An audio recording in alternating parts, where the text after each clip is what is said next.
Un tā, kur Rīgā ir dārgākie īpašumi, ir dzīvo biezie, politiķi, zagļi, biznesmeņi. Un tā, pirmais.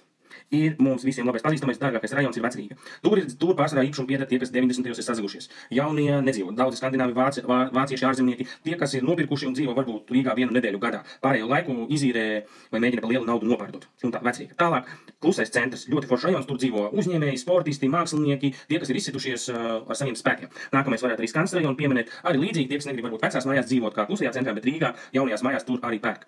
Tad nākamais ļoti dīvains Ķīpseles rajons, daudz vēstnieki, kas ir vecajos laikos sapirkuši tur zemes, ļoti grūti kaut ko nopirkt, izīrēt, biezais arī rajončs.